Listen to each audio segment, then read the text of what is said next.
त्रेता युग की बात है। अयोध्या नरेश राजा दशरथ की 3 पत्नियां थीं, रानी कौशल्या, रानी सुमित्रा तथा रानी कैकेयी। लेकिन विवाह के कई वर्षों बाद भी वह संतान सुख से वंचित थे।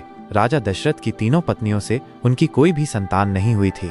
इसी समस्या के समाधान के लिए वह अपने गुरु वशिष्ठ के निर्देशानुसार तीनों पत्नियों के संग पुत्रिष्ठ यज्ञ करा रहे थे। यह यज्ञ महर्षि श्रृंगी द्वारा संपन्न कराया जा रहा था। यज्ञ की पूर्णाहुति होने के पश्चात यज्ञ कुंड से अग्निदेव प्रकट हुए। अग्निदेव को प्रकट होते देख राजा दशरथ अपनी तीनों रानियों के साथ अग्निदेव के आगे नतमस्तक हो गए। अग्निदेव ने कहा, राजन, मैं तुम्हारे यज्ञ से प्रसन्न हुआ, मांगो, क्या वर मांगना चाहते हो? राजा दशरथ ने कहा, अग्निदेव, आप तो सब भली भांति जानते हैं, महादेव की कृपा से मुझे किसी चीज की कमी नहीं है। बस एक ही समस्या है, विवाह के इतने वर्ष बाद भी हम संतान सुख से वंचित हैं। अग्निदेव ने कहा, राजन, मैं भली भांति जानता हूँ तुम ये यज्ञ पुत्र प्राप्ति के लिए कर रहे हो। राजन, ये खीर तुम अपनी रानियों को खिला दो, इसके परिणाम स्वरूप तुम्हें गुणवान, सूर्यवान व प्रतापी पुत्रों की प्राप्ति होगी। अवध नरेश दशरथ ने अग्निदेव से खीर का प्याला ले लिया और वो खीर अपनी तीनों रानियों में बराबर बांट दिया। कौशल्या और सुमित्रा ने तो खीर ग्रहण कर ली, किंतु जब रानी कैकेयी खीर ग्रहण करने लगी तभी वहां एक चील आई और उस खीर का कुछ अंश झपटकर अपने मुंह में लेकर उड़ गई। वहीं दूसरी ओर मां अंजना और वानर केसरी भी पुत्र प्राप्ति के लिए एक पर्वत पर शिव जी की तपस्या कर रहे थे। वे जाप कर रहे थे, ओम नमः शिवाय, ओम नमः शिवाय, ओम नमः शिवाय, ओम नमः शिवाय।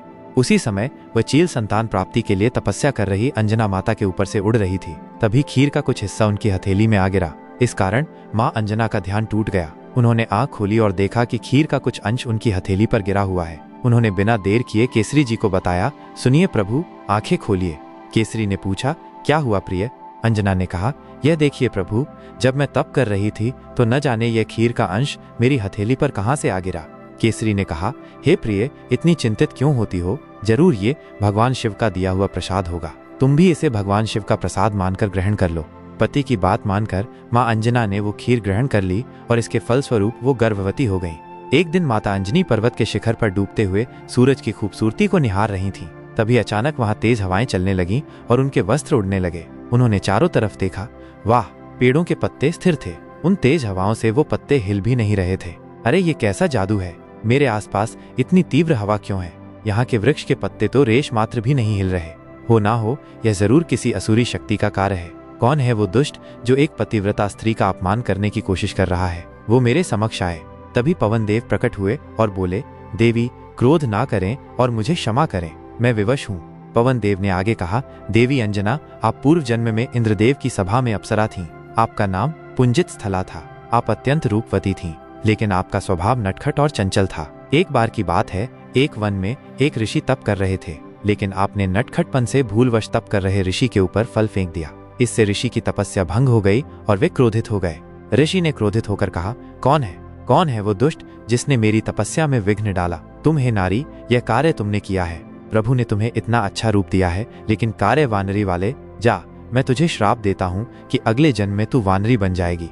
अंजना ने विनती की, नहीं महाराज, मुझे क्षमा कर दीजिए, मुझसे बहुत बड़ी भूल हो गई। मुझे इतना बड़ा श्राप ना दीजिए, मुझसे नटखटपने में भूल हो गई। मुझे क्षमा कर दीजिए, मुझे क्षमा कर दीजिए। ऋषिवर, मुझे क्षमा कर दीजिए। ऋषि ने कहा, अब मैं अपना दिया हुआ श्राप वापस तो नहीं ले सकता, लेकिन इस श्राप के साथ तुम्हें एक वरदान दे देता हूँ। तुम्हारा वानरी रूप भी अत्यंत तेजस्वी और आकर्षक होगा। इसके साथ ही तुम्हें एक तेजस्वी पुत्र प्राप्त होगा जो साक्षात महादेव का रुद्र रूप होगा, जिसके यश और कीर्ति के कारण तुम्हारा नाम युगों युगों तक जाना जाएगा। पवन देव ने कहा, ऋषि ने आपको पराक्रमी पुत्र होने का वरदान दिया। इसी वरदान से विवश होकर मैंने आपके शरीर को स्पर्श किया। मेरे अंश से आपको एक महातेजस्वी बालक प्राप्त होगा और स्वयं महादेव मेरे स्पर्श द्वारा आप में प्रविष्ट हुए हैं। वहीं आपके पुत्र रूप में प्रकट होंगे। अंजना ने पूछा, क्या सच में? क्या आप सत्य बोल रहे हैं पवन देव?